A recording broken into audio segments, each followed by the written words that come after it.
বৃহস্পতিবার মুর্শিদাবাদের বহরমপুরে গোবিন্দপুরে আসছেন মুখ্যমন্ত্রী শুভেন্দু অধিকারী।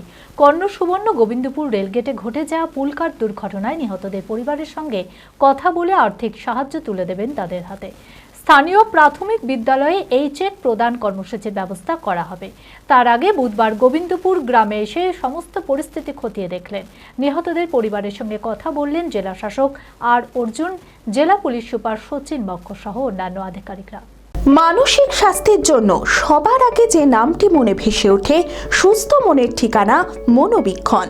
যোগাযোগ নাম্বার 7477799513।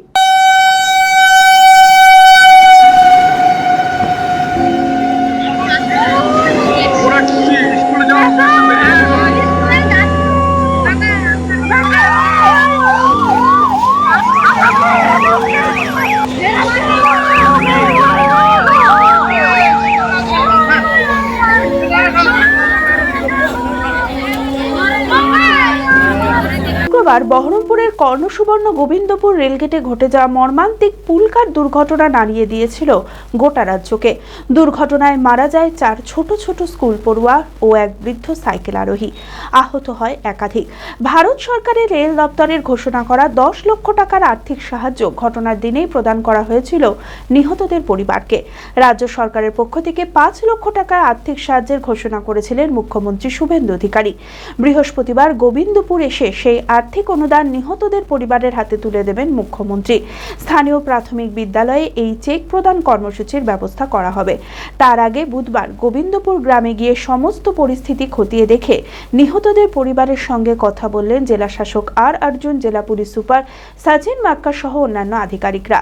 তবে এটা শুনলাম যে উনি আসার একটা প্রোগ্রাম আছে, তবে ওয়েদারের এরকম অবস্থা তো এখনো শিওর বলা যাচ্ছে না, তবে তুমি আসবেন আর কি। জেলা শাসক একটা দেখা হচ্ছে কোথায় কোথায় করা যেতে পারে অ্যারেঞ্জমেন্ট, একটা জায়গায় বসে যদি করা যায়। উনি তার মানবিক দিক থেকে আসছেন, উনি বরাবরই মানবিক। এর আগে বালির ঘাটে যখন হয়েছিল তৃণমূলে থাকাকালীন, তারপরেও বহু ঘটনা ঘটেছে, উনি স্পটে পৌঁছান, যে কোনো কিছুতে স্পটে পৌঁছান, এটা ওনার নেচার। কাজে উনি এরকম ঘটনা, একটা বাচ্চারা যেখানে মারা গেছে, এটা স্বাভাবিক, ওনার পক্ষেই হওয়া সম্ভব। ঘটনায় নিহত 3য় শ্রেণীর ছাত্র ঈশানুর রহমানের বাবা আরবে কর্মরত। ছেলের মারা যাওয়ার খবর পেয়েও দেশে ফিরতে পারেননি। ছেলে মারা যাওয়াতে মানসিকভাবে ভেঙে পড়েছে বাবা মা দুজনেই।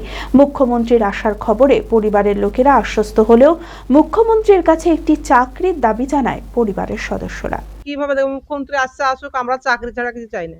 আমরা একটা চাকরি চাই। ছেলে বাইরে বিদেশে থাকছে, বৌমা কি নিয়ে থাকবে? একটা ছেলে বুকে নিয়ে থাকতো, কি করে থাকবে? আমরা একটা চাকরি চাই, আমরা কিছু চাই না। ছেলে বাইরে খাটতে গেছে, সপ্তাহ পরে আসবো, ডেকেছি, সপ্তাহ পরে আসবে।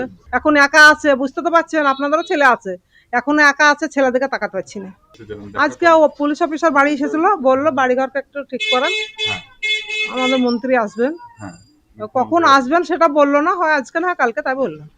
হ্যাঁ চাইছি আমরা আসুক, হ্যাঁ হ্যাঁ আমরা তো অবশ্যই চাইছি আসুক। Future guide central government MSME affiliated ও আইএসও সার্টিফাইড মেডিকেল রিপ্রেজেন্টেটিভ চাকরির অতি বিশ্বস্ত একটি বৃত্তিমূলক প্রতিষ্ঠান। এখানে ইন্ডাস্ট্রির সেরা শিক্ষক দ্বারা প্রয়োজনীয় ট্রেনিং, গ্রুমিং এবং গাইডেন্স দেওয়া হয়। ক্লাসরুম এবং ফিল্ড ট্রেনিং এর সুব্যবস্থা রয়েছে। তাছাড়াও 3 মাসের কোর্স শেষ হবার পর বিভিন্ন ন্যাশনাল ও মাল্টিন্যাশনাল কোম্পানিতে 100% চাকরির সহায়তা দেওয়া হয়। ঠিকানা নেতাজি রোড, গোড়াবাজার কেএন কলেজের পাশে, বহরমপুর, মুর্শিদাবাদ। মালদাতেও আমাদের শাখা রয়েছে। বিশদে জানতে কল করুন 8670837790।